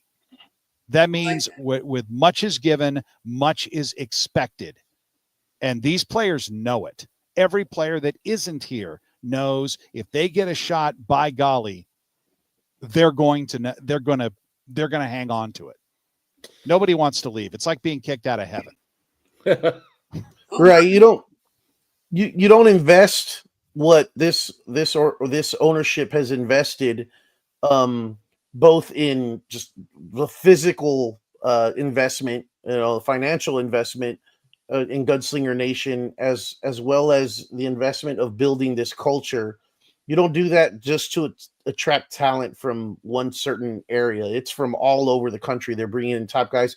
And that's what makes it where you lose a guy like Sam Castronova, where some teams, you lose a guy of that caliber, it's panic time. But with a team like the San Antonio Gunslingers, you got guys lining up that want to actually come to the city and play and recognize and they want to be San Antonio Gunslingers. They want to play for this organization. So yeah, I mean, there's a lot to be said for that. And look at the talent that coach has talked about a couple shows back, and that we're seeing another recent signing that was a big name. That really helps when you have that sort of culture and that sort of pool that you can use. So, for better or worse, Ralph, a lot of people will always talk about the quarterback play. We've already brought it up here. And there's one huge caveat here that you're not going to be able to tell me anything about, and that's Malik Henry, because he was signed midway through camp, and I'm not sure you got a chance to see him on the field at all. But aside from Malik Henry, and knowing that quarterback play is unfairly sort of focused on by the fan, and knowing that we had the offensive player of the year last year in Sam Castronova, and he's not here this year, what did you see from the quarterback play on the field of Guy Myers, Jorge Reyna, Ed Couch, who was here and it's now gone, and then I'm trying to think of that final one is Iman Caldwell. Iman Caldwell. What did you see from the quarterback play during camp? Well, I was mostly working on the other end of the field. I was filming Skelly and individual for the line, and that was fun too. What I didn't get to watch the individual game film or practice film for each of the quarterbacks, and I wouldn't be qualified anyway. But at any given point that I would look up and we would have a wow play, it seemed like it was never the same guy twice. When a ball was perfectly thrown. Again, I'm telling you, the defense is there. There's two guys converging on the receiver. The ball has to be 18 inches beyond the vertical of two defensive backs. And you know who we have as defensive backs. You know the names that we brought in, and you know the names that were there last year. The only way that ball was going to get there was perfectly thrown. It was never the same guy when I looked at who was wearing the red shirt. It was never the same guy. Any of these guys would be competing for a starting position on any other team in this league. Coach Manas was not kidding when he said, whatever we're going to do, it's going to be an upgrade because of how it's going to work out. I think it's going to be freaking brilliant. I don't know who QB1 is or QB2 is. Mhm. I don't envy Coach Manas making these decisions. This is going to be a hard choice, and whoever it is that we're going to announce on the broadcast, Philip, they're going to be phenomenal. Sure. And whoever their backup is, they're going to be phenomenal. And we are going to be releasing some guys that are going to be phenomenal or have been phenomenal. And the only reason is the veteran rule and roster limitations. Right. Because holy crud. So speaking of the veteran rule and some of that kind of stuff, if you have not been paying attention and you were not out at camp, you may not realize that who we thought would be kicking the ball, Kevin Didio Weber, is not going to be kicking the ball for us. It is what it is. We could go into the whole conversation. It's not really worth it. Suffices to say, it just didn't work out. It didn't work out for him. It didn't work out for the team. And so they're going to do separate things. So we have a new kicker. Ralph, who's our new kicker? Oh, no problem. That's Jehoiakim Afoya. Jehoiakim Afoya. Yes, Afoa. I'm sorry, it's Afoa. Afoa. Jehoiakim, and if that is too hard to say, his middle nickname, no kidding, is the Jackal. The Jackal. The Now Jackal. Okay. Jehoiakim the Jackal Afoya. Is Yes. he from here in San Antonio? Is No. he from the local area? Like No, he's from another country that starts with an A, but that would be Australia. Oh, I was like, he's Austrian. That's amazing. Argentina? No, Okay. he's Australian. Hey, RC, that's Yes? a player on the list for your mom to moms. You could get the lowdown on that, the Jackal, like the whole story behind that name. Okay, that sounds like a plan. Although you might have to do your recording at around 2, 3 in the morning because She's done that We've before. done that She before. did that before. I've done that before. She's done an Australian mom to mom before. Yes. That is not the first time that she will do that. Well, if she that- is That's able to right. get the Jackal's mom on. How is he kicking? How was he kicking? What did you see from Afoya? I didn't see a lot because the special team installation is actually happening this week. Okay. I really wish I could see that to tell you more. But everything, this guy's a drop kick specialist. In rugby, every point after you score a try, literally when you touch the ball down Yes. in the end zone, Touch the the ball origin of the term touchdown Yep. is from rugby. And where you touch it down, where you go into the end zone, is where you kick from. Right. So if you want to kick in the center, you can't just go into the end zone. You got to run over to the middle of the end zone and put the ball down. Right. So if you can barely get in, your point after is on the edge. I mean, literally, you are tackled in the end zone in rugby. That happens. So he is able to kick from anywhere to anywhere. Now, he played a version of the game called Sevens where they don't have the forwards. I don't want to bore you with those details. But Sevens is the most fun, by the way, rugby. It's the most fun to fastest watch. version. Yeah.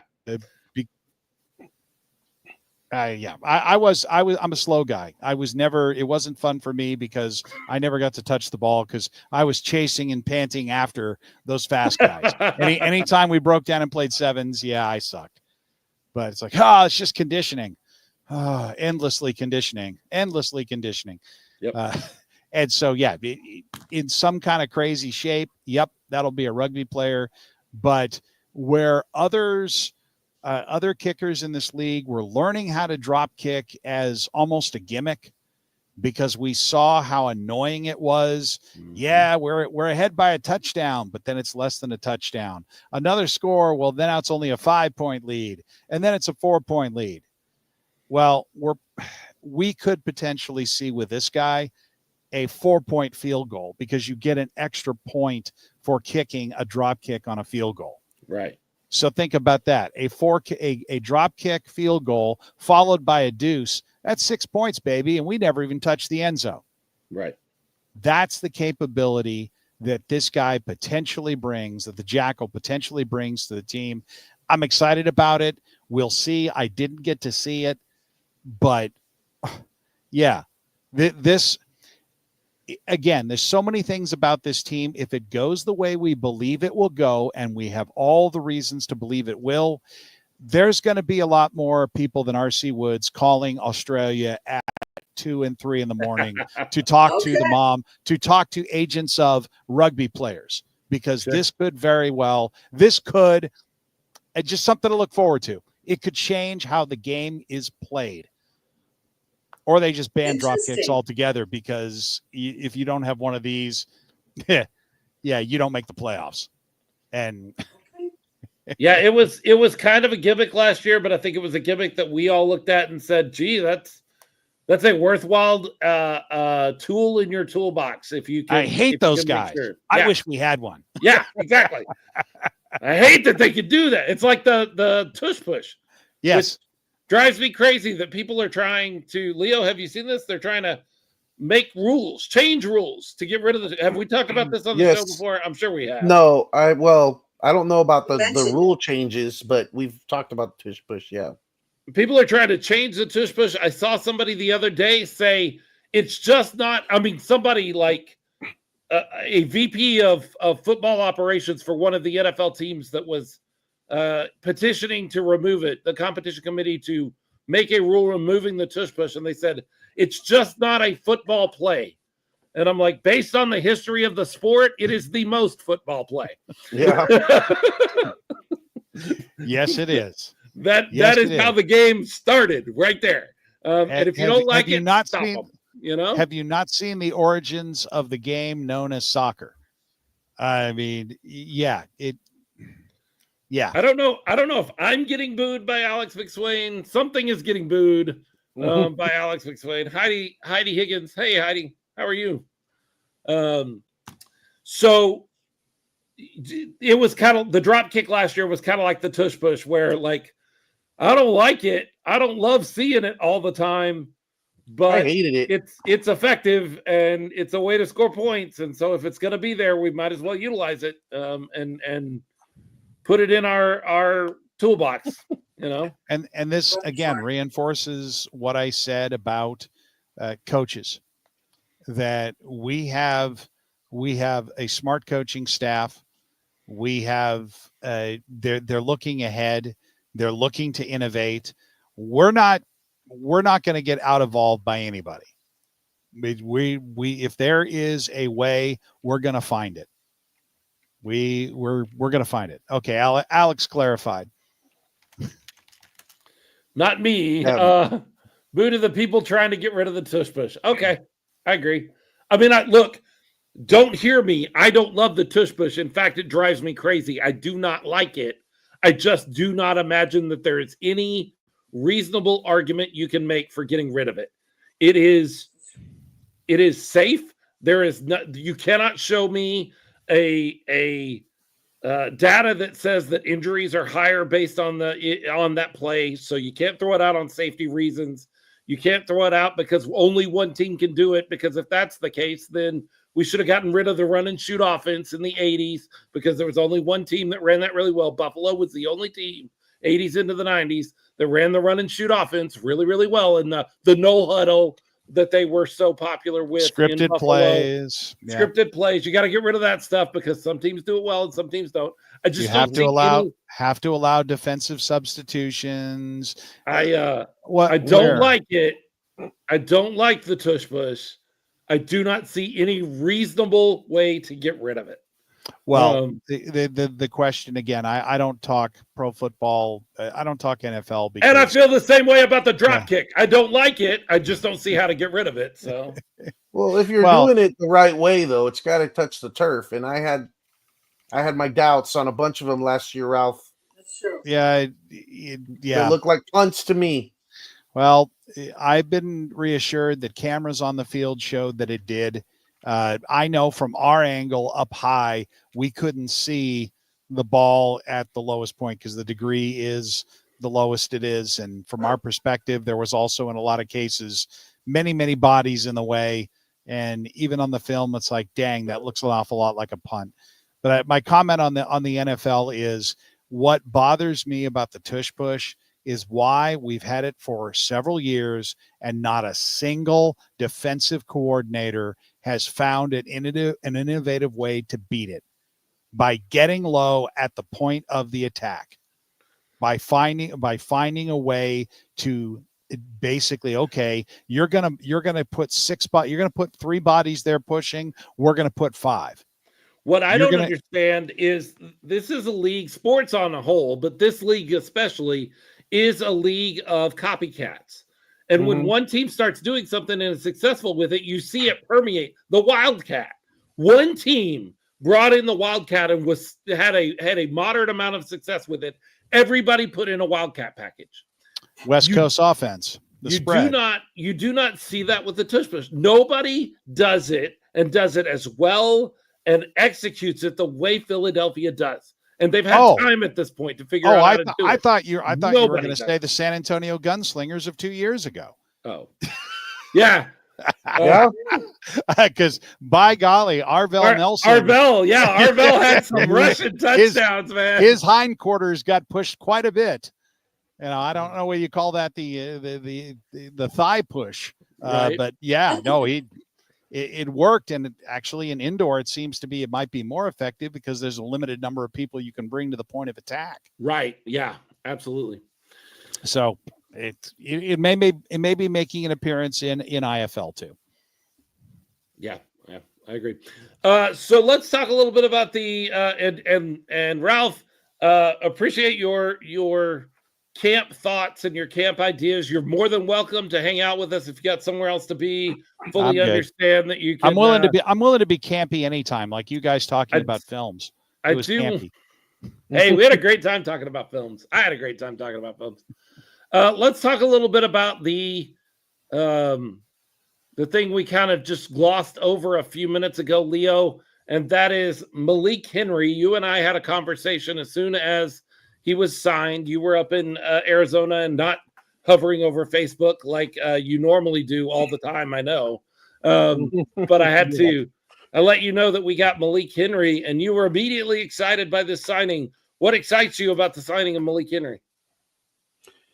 Well, I mean, he's a tremendous talent. He's got a resume. And then, I was surprised, frankly, that we could get someone with that type of resume that late into the offseason. But I mean, he's a dual threat. He can throw the ball, he can run the ball. So it gets your offense wide open. So you'll have a lot of options on offense if Malik Henry is your starting quarterback.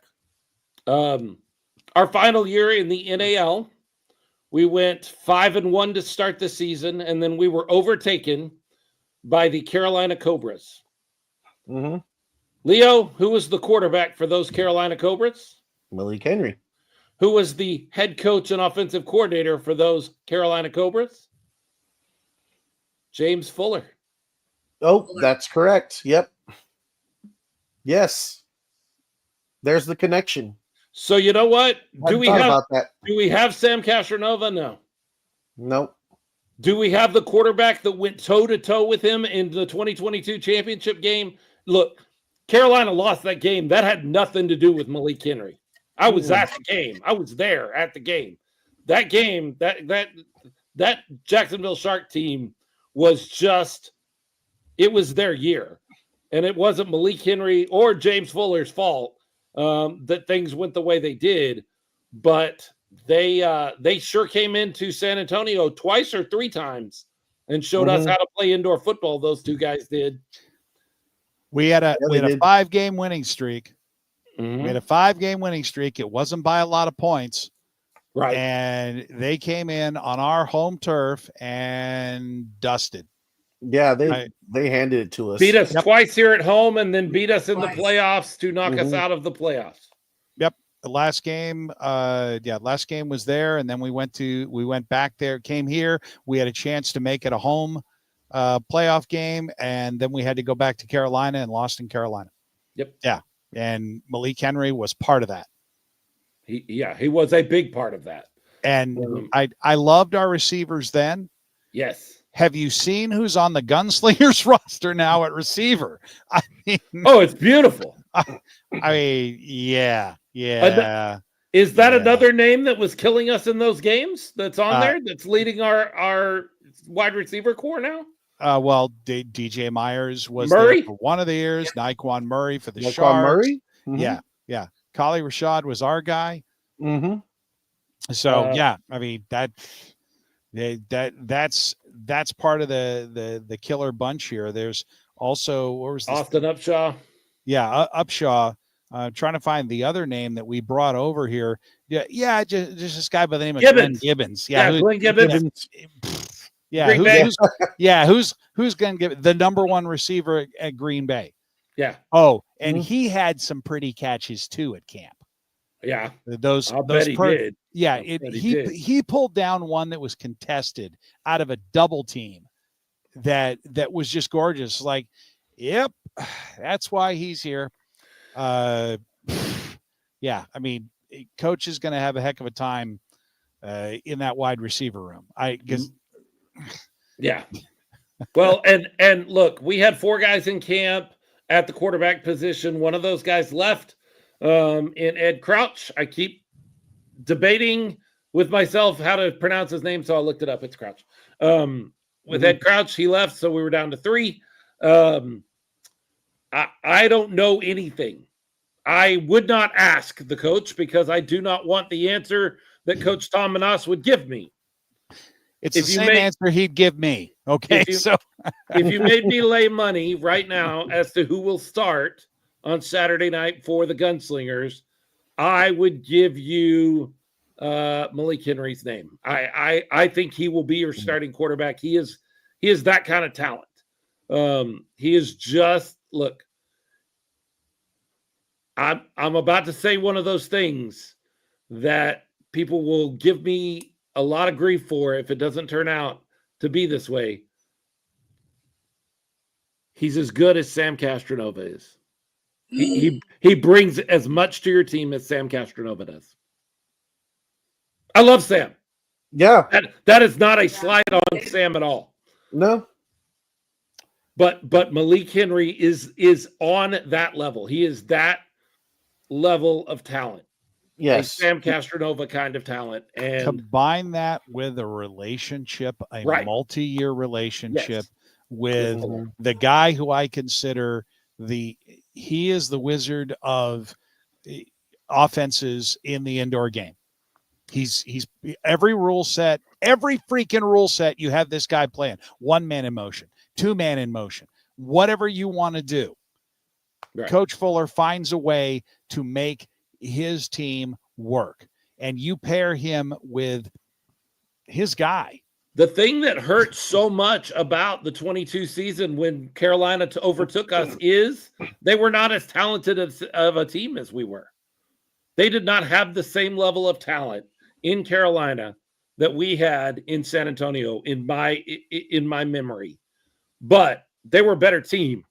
And they were a better team because Malik Henry was running the offense and because James Fuller was directing it. And those are the 2 guys that you have doing that for San Antonio. And that means that Tom Menas can spend all of his time working on the defense, and he's got much, much better. I don't want to say better tools. We had a really talented team that just did not. It didn't work out. It was a fine puzzle. It just didn't fit together. This year, I think we've got something different. I think we've got something special. I'm so excited about Clifton Duck for a whole season. Yes. I'm so excited about Clifton Duck. There's more names than Clifton Duck in our backfield. I mean, you talked about Jones a second ago. That's a guy that is on the defensive side of the ball that you're going to get to see. Oh, we got a monster linebacker. Okay. Led the IFL in tackles. Think about that. Normally, the guys that lead in tackles are a corner and a safety because it's passing plays. Pass heavy. For a linebacker to be the leading tackler, who are they tackling? They're tackling everybody. Everyone. Yeah. They get to everybody. They get to the ball carrier. They get to the quarterback. They get to The receivers, it, it, all IFL, not 1 year, first team, not 1 year, 2 years in a row. How many years have you been playing in the league? Well, let me look here for Jones. I opened my mouth and I didn't know the answer. Yeah, Jordan Jones is a veteran. So his last 2 years, if you were going to name one defensive player that was a difference maker, boom, we've got him. You want to have one quarterback who, depending on who you ask, might very well be the best quarterback in the indoor game. Boom, we got him. You want to name the number one receiver on a squad that had starling receivers. We had 3 of them, and now 4, 5. I mean, what are you going to do? What you're saying is the Gunslingers won free agency. Oh, won the offseason? Absolutely. Mhm. One free agent. I told you, we have brilliant coaches. Mhm. And this is the year, I believe, ask me again after week 3. I could be eating as much egg on my face as the yellow on my shirt right now. I don't know. Mhm. I Notre Dame. You don't want to Nostradamus. I could be that too. One or the other. you don't want to But- waste Eggs eggs. are pretty Those are expensive expensive right now. nowadays. Yeah. Yes. the yes. price is going back down. Yes. Okay. Yeah. So we hope. But guns up, and by golly, if we get what we expect out of this, if this team is as advertised and we believe, we're going to be just fine. As I'm looking down the cut list, because you can go on the transaction list on IFL, and you can look down the list of folks that have been released from every team, but you can see the Gunslingers releases there. Only one name immediately pops out to me from last year, and that's McQuell Harvey. And he is not released. He is just being placed on season-long IR. So he's got some sort of injury. So think of it as a pup list almost, a physically unable to perform sort of thing instead of being released. That's the only name that pops out from last year that I see here. I'm sure the rest of these guys, Petaway, Shoulders, Claiborne, Lopez, these guys are solid players to even be invited to camp, but I'm just not seeing names pop out that we had last year. So Correct. yeah. What do you know, Ralph, about the Tulsa Oilers as we get prepared for Saturday night? Should we even call them the Tulsa Oilers? Yes, we'll call them the Tulsa Oilers, although I liken it to there was a pretty bad car wreck for this Trans Am, and it was rear end damage. It was hit by a semi from behind. Okay. And so the unibody's broke, but there's that beautiful high displacement motor sitting up front, and they pulled it out of there and they put it in another vehicle. And integration of a new motor is something. It's not for the faint of heart. Tulsa is last 2 years was a sub 500 team. Mm-hmm. I don't think they should be relegated to sub 500 this year. And so James Palmer remarking the Tulsa Fighters. I think initially we have to give credit where credit's due and assume a high level of respectability for our opponent. Folks, this is going to be no preseason, no tune-up game. No. This is going to be a preview of the East. Last year we talked about the East saying it just wasn't the same level. Look at the championship game. It wasn't the same level. Certainly. In the final analysis. This year, I don't think we can get away with a blanket statement like that. The West is going to be as tough as ever, but the East is going to be tougher than it's ever been. Yeah.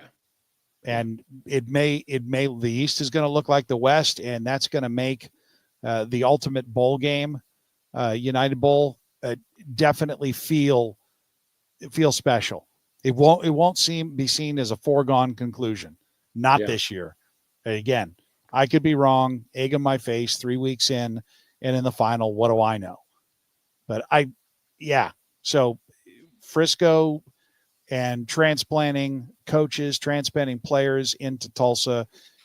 It wouldn't surprise me if there were Tulsa fans that were watching this podcast trying to see what we thought of them. Oh, much respect, Tulsa.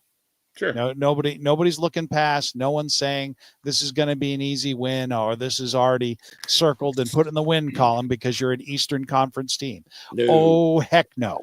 It's so difficult in this particular level of the sport to see what we see in the off season because so much moves around. There are so many moving parts in the NFL, in college football, in most professional sports. You have the majority of a team stay in place and you move in some ancillary things. That's not what happens on this level. You kind of have a mass exodus and then you try to claw back some of those guys that you want to have for the next season because you only sign a year at a time, because there aren't multi-year contracts, because that's just not how things work on this level, which is why anybody that would go out there and put together, I don't know, a power ranking of the IFL at the beginning of the season is doing a fool's errand. But we all know there are fools out there, and that's where I want to go next, because here is the IFL official power rankings, preseason power rankings for the 2025 season. And look, I mentioned this already to Leo and Ralph. I'll tell you the same thing. I don't mind being at number 8.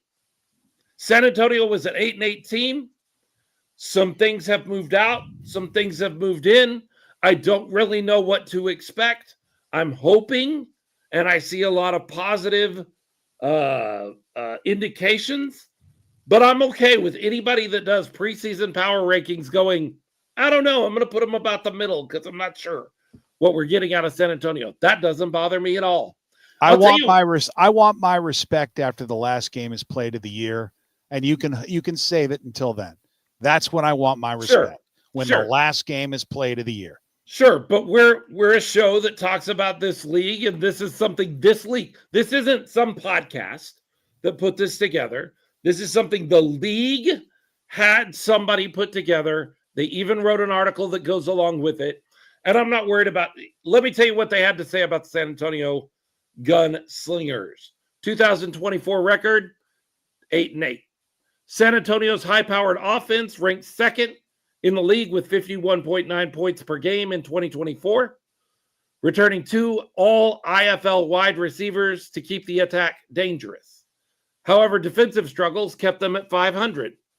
Looking to turn the tide, the Gunslingers have added all IFL linebacker Jordan Jones and former IFL defensive end Ulrich Jones, aiming to build on last year's season debut and take the next step in 2025. Fair. All of that is fair.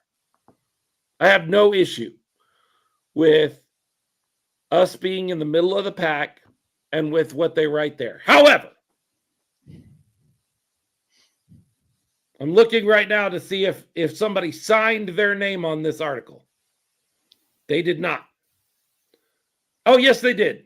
Davin Meredith and Eric Van Beek. I don't know either of those guys. But if they happen to catch this, I would love to have you on the show sometime, because I would love to know how the 5-11 absolute nightmare season from the Jacksonville Sharks puts them at number 2 in your preseason power rankings. Now, let me read you what Davin and Eric wrote about the Jacksonville Sharks so that you can understand what their mentality is going into the preseason or going into the season. The Sharks' 2024 record does not tell the whole story, as quarterback Caleb Barker led them to a 3-1 record, with the offense never scoring fewer than 35 points under his command. His return in 2025 brings major upside to Jacksonville, especially with the addition of all IFL running back Jimmy Robinson, making this unit even more explosive. So what they failed to kind of pinpoint there is that he was injured. They didn't really say that. You could read that between the lines, but they didn't really say that. But a returning quarterback that played really well in the first part of last season and a good running back, which I agree, both of those things are there.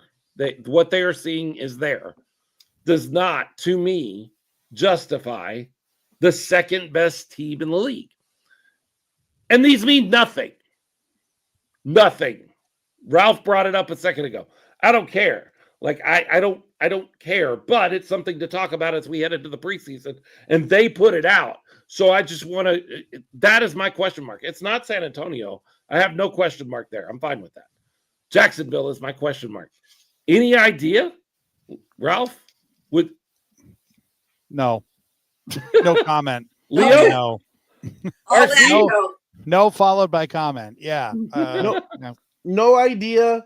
But not only that, it seems just to me to giving Jacksonville a little way too much respect and way too little to respect to the reigning IFL champion Arizona Rattlers coming in at number 4 on this list when they have their MVP quarterback returning, by all indications.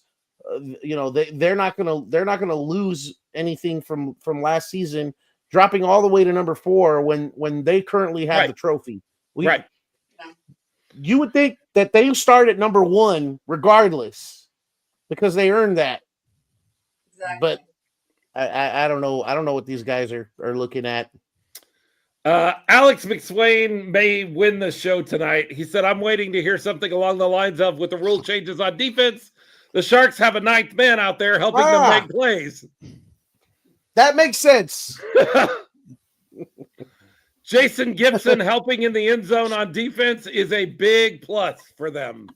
You're right. That may the 9th man on defense may be what we're looking at. That may be what brings us to the second. Look, again, these mean nothing. They wrote an article. They put together some preseason rankings.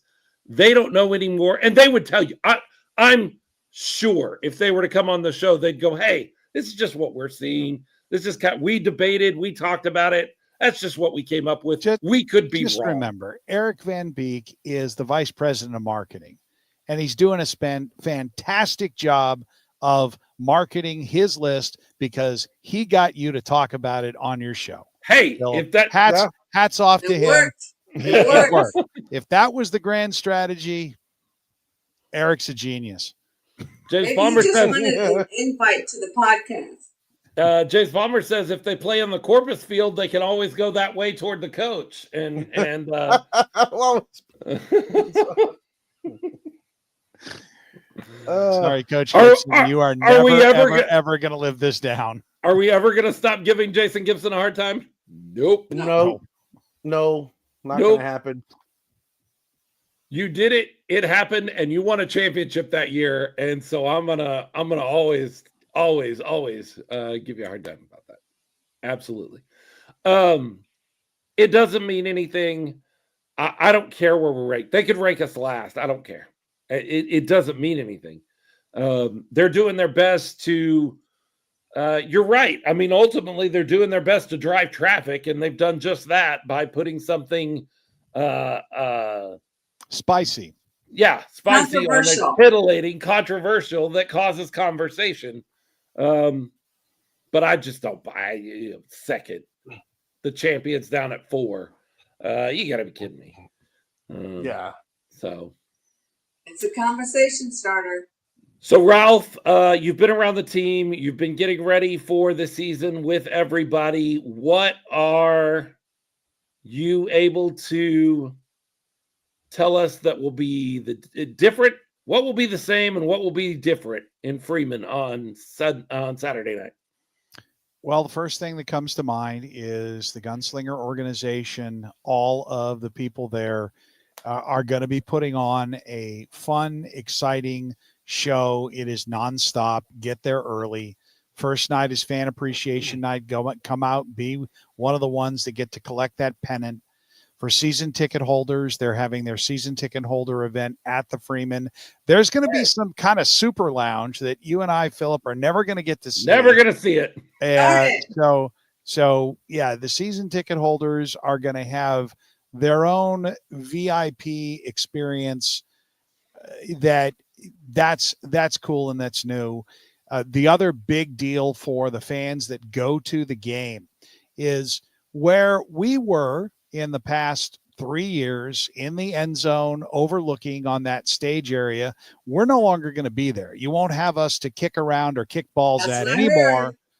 The 6-shooters are going to be occupying that space, and they will no longer be hidden underneath us out of sight between the locker rooms and in front of where the pre-game meal is served and where they're about to bring the hamburgers out for the next event. They're not relegated to dancing and working there where they can't really get to the fans. The 6-shooters are going to be up there. They're going to be able to work all around that upper concourse, meet the fans, be among the fans.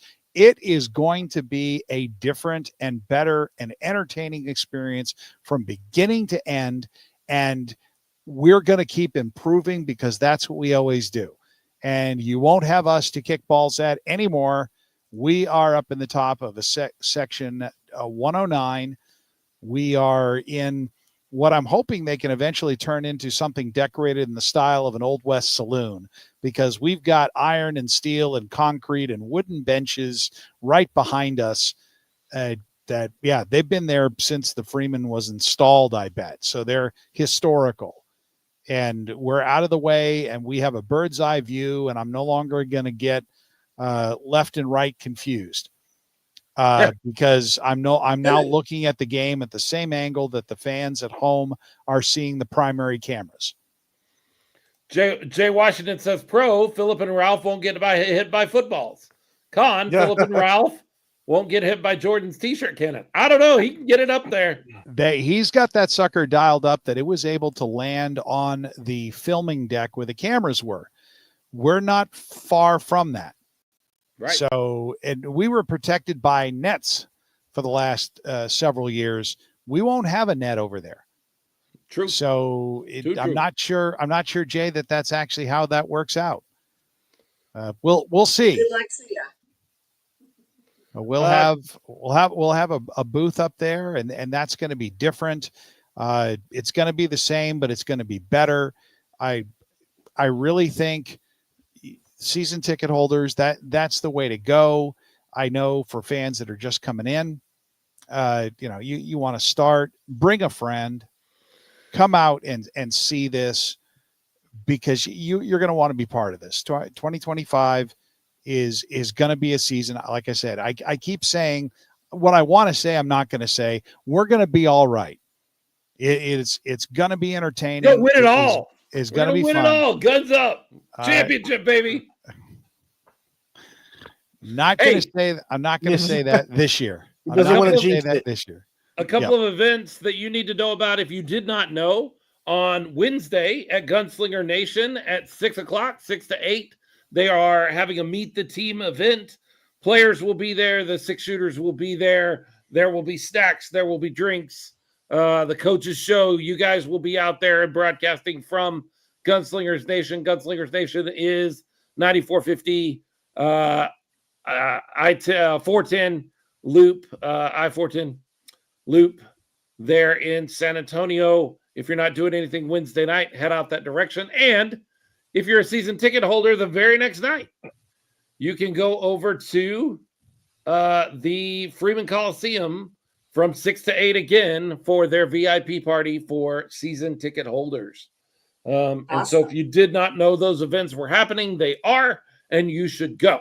And you should go to both of them because you should be a season ticket holder. And if you're not, I'm very, very disappointed in you. And we will have to have a talk about this after class. I question your priorities. So those two events are coming up this week. And then, of course, Saturday Action. night. Saturday night is when it all comes together. Leo, you were noticing that there are tickets available. There are still tickets available. Yeah, Is that right? plenty, way too many tickets available for the game this weekend. If you go look at Ticketmaster, we need to do better, San Antonio. Come So on. let's fix that. Let's get out to the game on Saturday night. Watch the San Antonio Gunslingers begin what I heard Ralph say, their undefeated championship season as they tear through the Indoor Football League without losing a game, beating teams by 60 and 70 points is what Oh Ralph my said. gosh. I believe. Ralph. That's going a little hard, Ralph, but I mean, you said it, not me. So, Yeah, that's funny. I didn't say that at all. But yeah. It's what you heard, Phil, in your heart of hearts. that's what I heard. That's what you I heard. Yeah. In my heart, that's what it was. RC, what are you most excited about for the season, for this Saturday night, for this game? You have to ask the 6-shooters. 6 shooters. I'm looking forward to the 6-shooters. Looking forward to, we have some new cheerleaders, so I'm excited about that. Definitely excited to see the new players and really interacting more with the fans. That to me is the highlight always. And then at the end of the game, interacting with the players and the cheerleaders. So for me, it's a win-win. Leo, what are you looking forward to Saturday night? Getting rowdy, man, making life tough on those Tulsa Oilers. You know, banging on the riser boards, the air horns, waving the flags, throwing our guns up the way we do at these Gunslinger games. I just love being in the middle of that with all the rest of Gunslinger Nation and those fans down in that party zone and all around the Freeman Coliseum. It gets rowdy, and I love the atmosphere that, you know, first of all, that the Gunslingers organization creates, the 6 shooters and all the work that goes into that, but then the fans just feed off of all of that, and it's just amazing. I can't wait to get back to that. James Palmer, excited about watching football going both directions. Yep. Absolutely. Ralph, what are you most what are you excited about? What are you looking forward to on Saturday night? Going all in on the broadcast. We are not going to be trying to be studiously and emotionally removed and distant. I'm not saying it's going to be a total homer broadcast.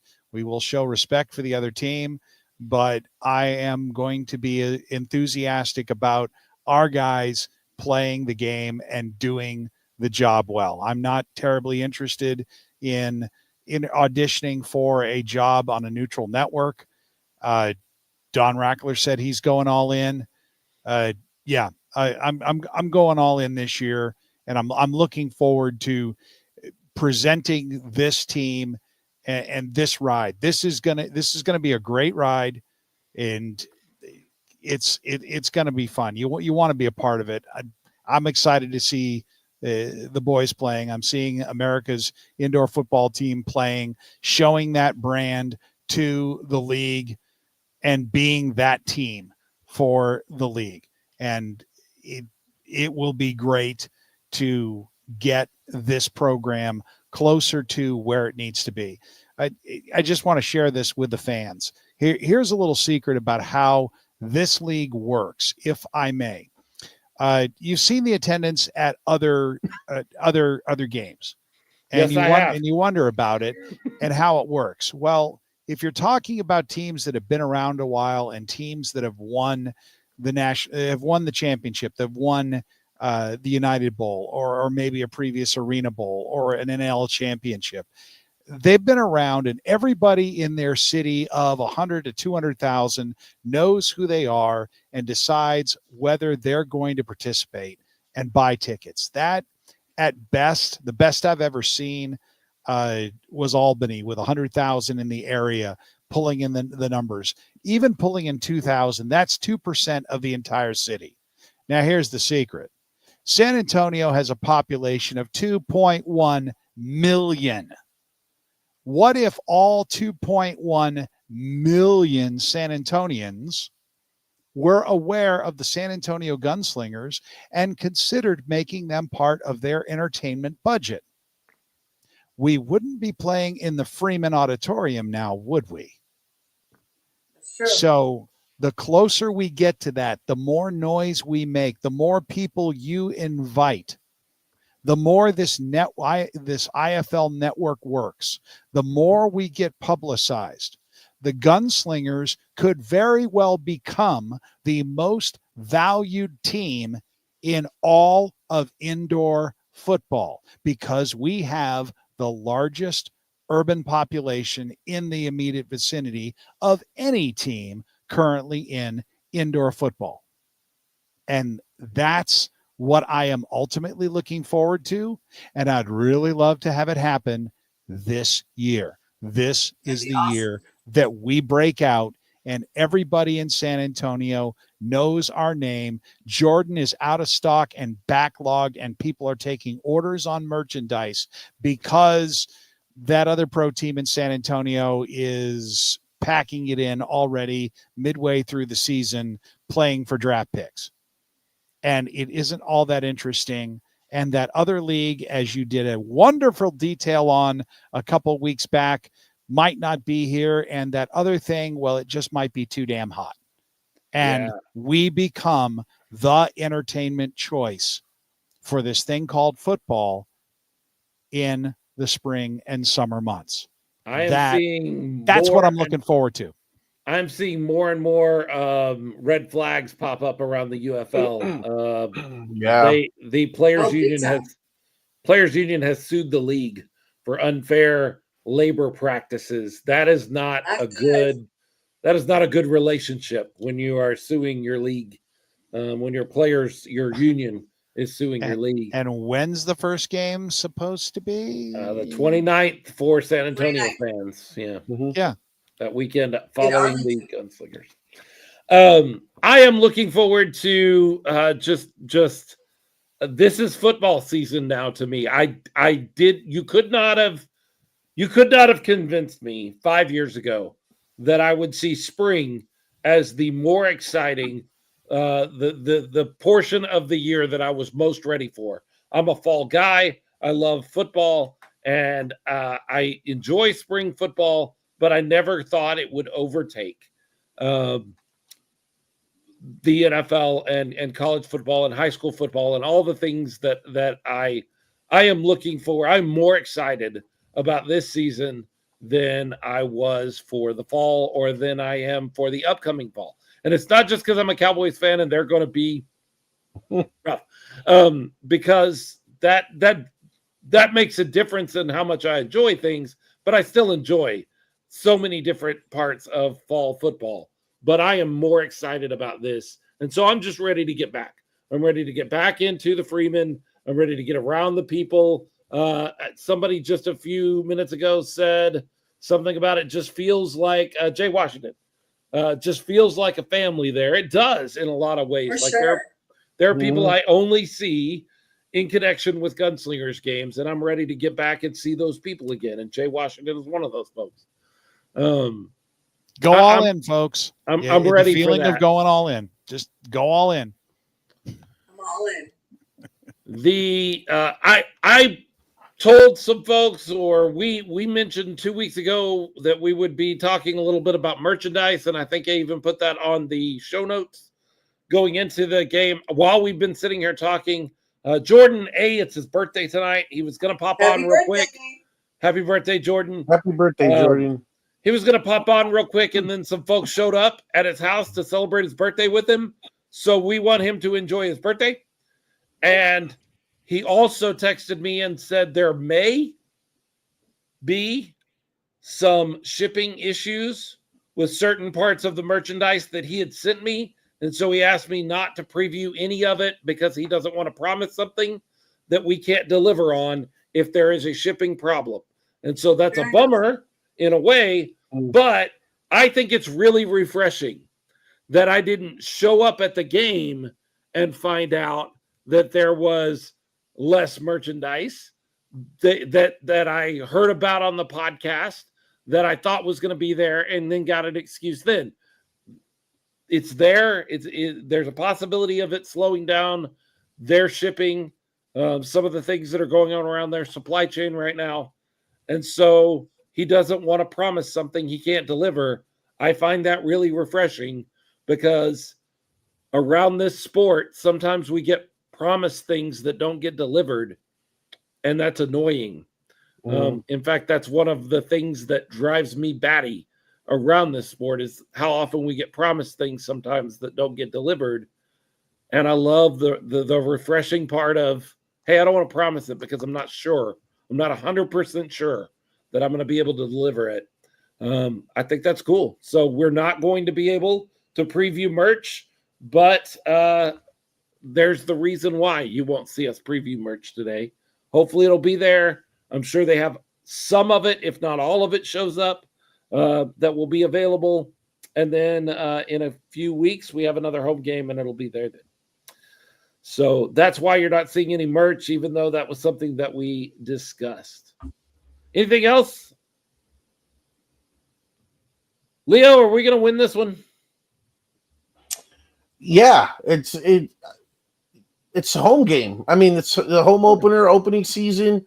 We don't know what to expect, but they don't know what to expect. But I think we got, as Ralph has clued us in on from his camp observations, we've got a whole lot more in our sleeve or up our sleeve than I think most people know.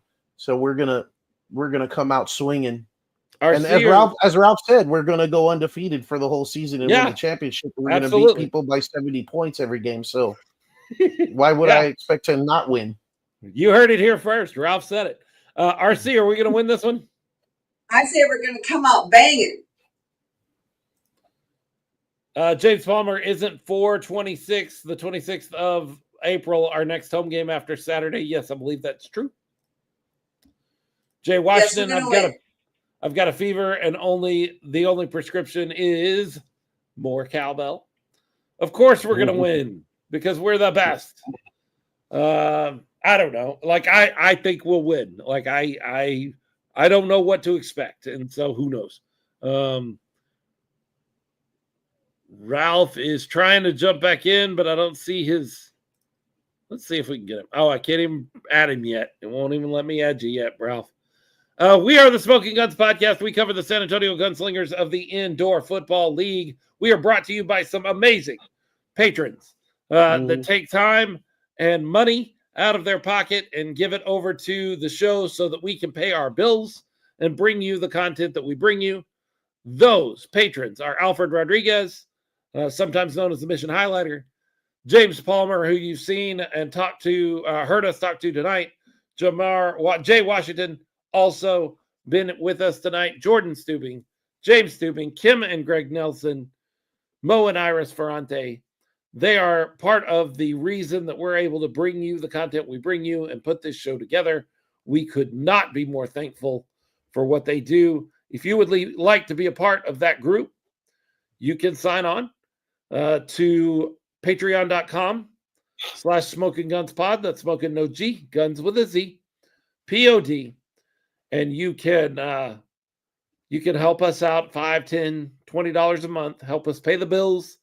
And we do something with the extra money that's left over. We try to send some kids to football camp as we get into the summer. We send some kids to cheer camp when the Gunslingers have those opportunities come up. And we make some other charities. RC is always looking for a way that we can do something around the community, and that's some of the money we use to do those things. So if you'd like to be a part of that group, you can sign on to patreon.com/smokinggunspod and help us out there. If you want to find the show on social media, we are at Smoking Guns Pod on Facebook, on Twitter, on most of the social media. If it's not at Smoking Guns Pod, we're not there. That is our address for just about everything. I think it's our address for everything. And you can connect with the show there. The best way to connect with the show is to show up on Saturday night and swing by and say hello when you see one of our bright, shiny faces and tell us that you enjoy the show or that you recognize us and go, hey, you're that guy that does the thing. And we will be confused for a second, and then we'll go, yes, we do the thing. Yeah, that's us. That's us. Anything else from you guys? Leo, RC? Can't wait for Yes. Saturday. Get your tickets. Get those tickets. Be in the Freeman Coliseum. Go out Wednesday night to a free event and hang out with the gunslingers there. If you're a season ticket holder, don't miss out on Thursday on the 20th for that event at the Freeman Coliseum. With all that being said, when it comes to the best indoor football experience, you will not find it in Tulsa. You will not find it in Jacksonville, although that's good. Like, Jacksonville is good. Bob Book just popped in and said, beat Tulsa for us. We're going to work on that. We're going to work on beating Tulsa for you guys. But when it comes to the best indoor product in the country, the 210 has got something to say. Bang, bang.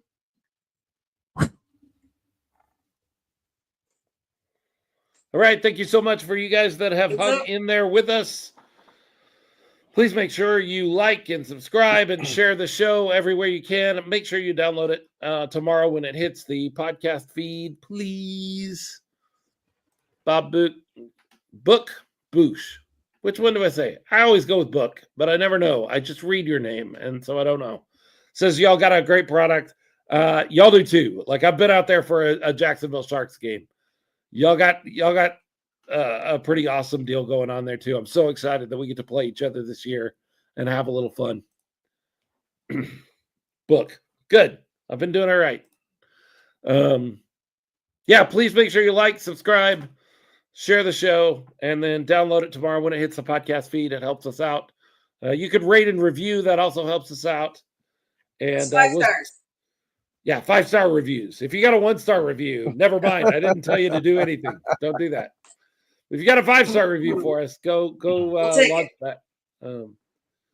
Thanks so much for hanging out with us. We cannot wait guys. for Saturday night. It's going to be a great game. It's going to be a lot of fun. See you Saturday. See you, folks. Adios.